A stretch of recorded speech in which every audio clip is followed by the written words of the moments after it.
Okay, so ended the last video talking about high level versus low level framing and mentioned that it's very different from high angle versus low angle framing.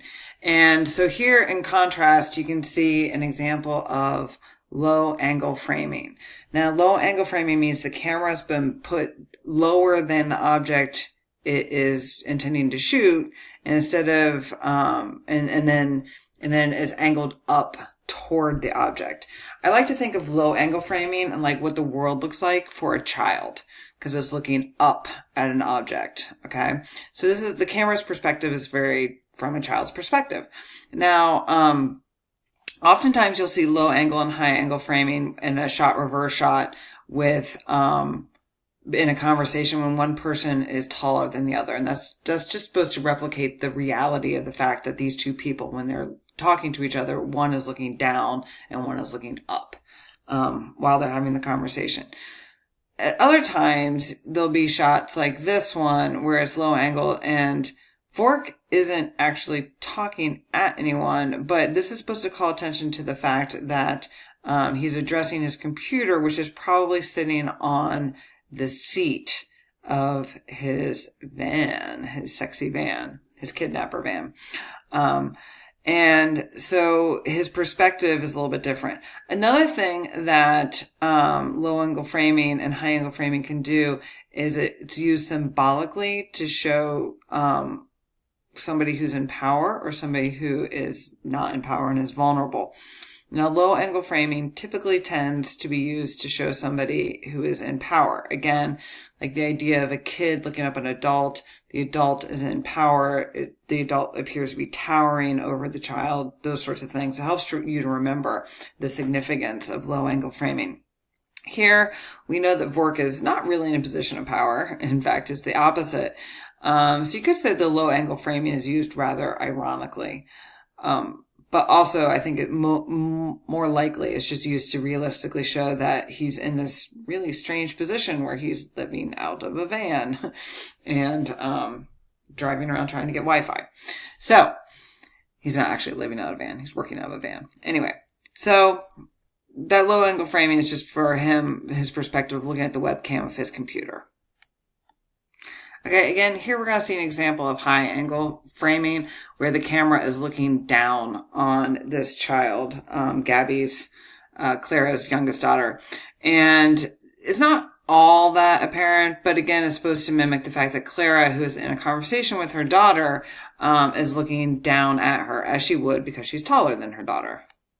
So here you see the high angle framing, low angle framing, high angle, low angle, high angle, low, and then that's regular framing, because the shot reverse shot of the conversation is over. Okay? So here we have an establishing shot of Tinkerbella playing basketball. And again, you'll notice that the establishing shot is usually an extreme long shot, and then we come and cut in.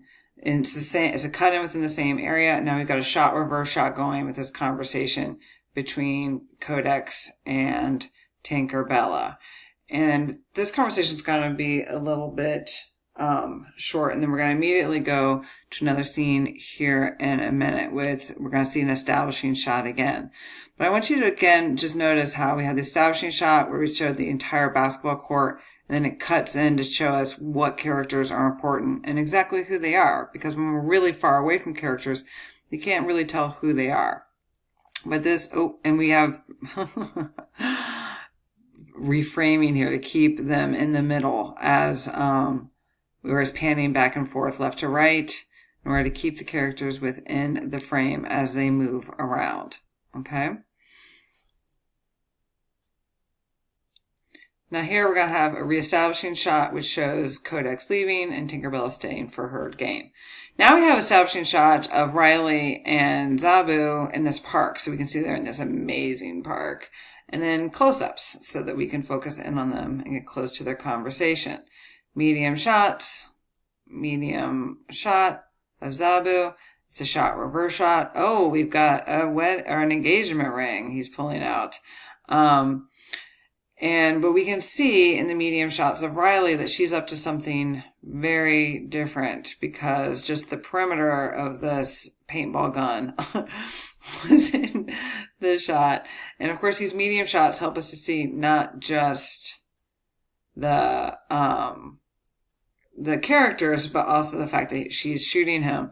And then we did not get a close-up of the ring, which is unexpected, because usually that's what you expect in an exchange of rings like that. Instead, we get a medium shot to keep the gun in view, because that's what's important in that particular scene.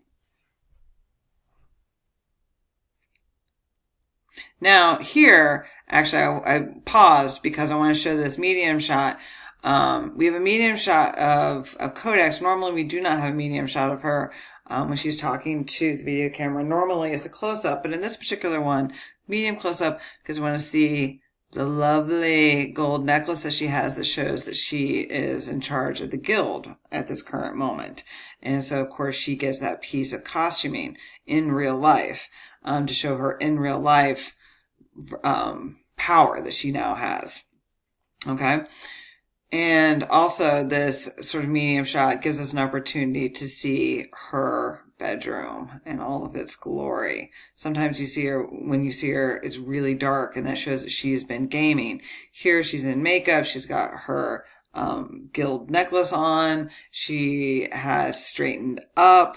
There's even the framing allows us to see that she is draped a scarf over the lighting, so to make it more appropriate and dim and instead of harsh.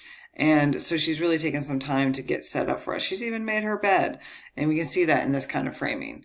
And if it was close up, we wouldn't be able to see all these details in the back. So do remember that when you're working on your homework, that the framing not only is significant for, you know, the fact you can say, okay, this is a medium shot, but also what is included within the frame, what kind of mise-en-scène is being emphasized by this kind of framing.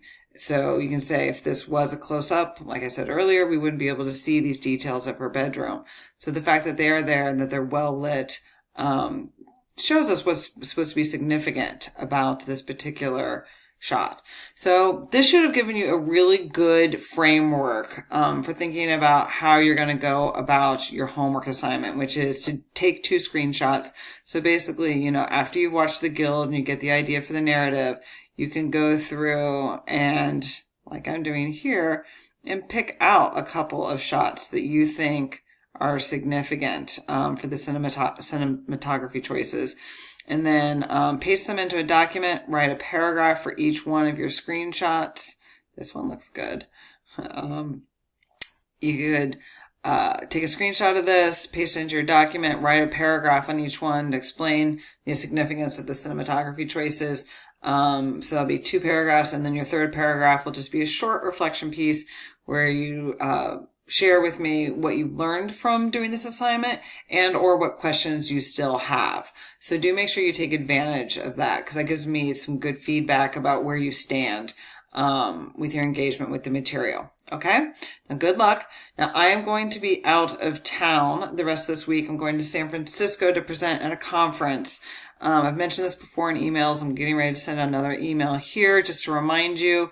There will be some lag time probably in my communication, more than normal, because I'm going to be traveling and attending and presenting at this conference, and also dealing with a time change.